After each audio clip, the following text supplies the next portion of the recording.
Ça me rend sympathique qu'il ait essayé d'escroquer l'État quand même.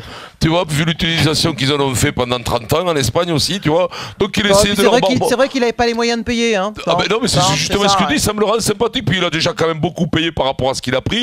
Donc écoute, c'est pas ça qui va me le faire descendre. Écoute-moi, tu sais ce qu'il y a un vieux dicton qui dit quand on donne à un pauvre, on prête à Dieu, et quand on donne à l'État, on prête à rire. Et je pense que Lionel Messi, voilà, ça me l'a rendu, mais si ça me l'a rendu sympathique, ça plutôt. Toi, je prends un peu à contre-courant parce que voilà. Après, écoute-moi, qui boive son coca, tout ça, on s'en fout, tu vois. Tu veux que je te dise, en vérité, en plus, c'est sûrement pas vrai. C'est rapporté par des cagoles qui sont à côté, qui essayent de faire mousser le truc, parce que les journaux espagnols sont catastrophiques, tu le sais très bien, Fred Elmel.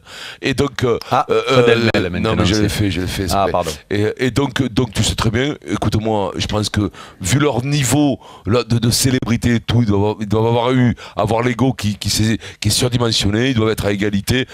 Sincèrement, pour départager les deux, moi j'aurais quand même du mal. Mais la mauvaise image de Messi, quelque part, je m'en fous un peu. L'important, c'est qu'il marque des buts et qu'il soit un joueur génial comme est Cristiano Ronaldo. Voilà. Cristiano maintenant.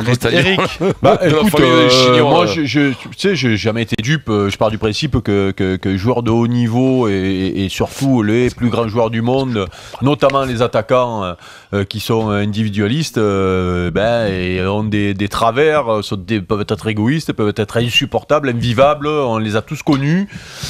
Certains même dans le rugby. Dans tous les sports, hein, ce que j'allais te dire. Non, mais c'est pour ça que je voulais venir au rugby, parce que moi j'ai mais c'est pas vous qui me disiez l'autre jour que mon idole était pas fortement sympathique et qu'il était pas du tout apprécié. Non, c'est quand j'étais à Jean, moi l'autre jour, tous les rugbyman m'ont dit ça à Manonou, ils m'ont dit s'il vient en Europe, c'est que plus personne ne veut de lui, mauvaise réputation. Et je vais même plus loin, Maryse. On côtoie un peu des anciens rugbyman maintenant, les langues se délient. Moi, on me raconte des choses sur des anciens joueurs de Bègle, des mecs qui sont passés par tout ça, quoi, tu vois. Mais pourtant, c'était les premières lignes. Qu'est-ce que tu penses de Messi, toi ? Plus précis. Et pourtant, c'était les premières lignes, c'est-à-dire normalement les besogneux, les mecs qui se mettent au service des autres. Et les mecs, c'était un casse machin, quoi. Tu vois, il était terrible avec les jeunes, tout ça. C'est-à-dire que ce dont nous a parlé Fred sur Messi, je reconnaissais ce fameux rugbyman. Sur Messi, qu'est-ce que, si vous voulez, vous êtes étonné ? Moi, je suis pas étonné. Et d'ailleurs, dans les débats qu'on a fait souvent entre Messi et Cristiano, j'ai souvent tout le temps défendu Cristiano.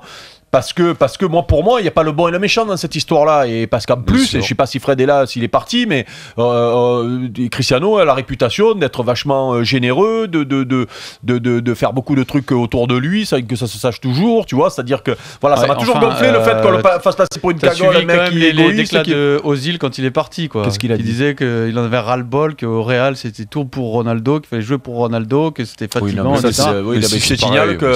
te signale que moi, à l'époque, quand je jouais, c'était tout pour Jean-Pierre parce que on était content de jouer pour lui, il nous faisait gagner les matchs. Qu'est-ce que tu dis sur Jean-Pierre? Mais non, mais tu n'as pas compris ce que j'ai dit. Comment vous êtes fâché avec Jean-Pierre?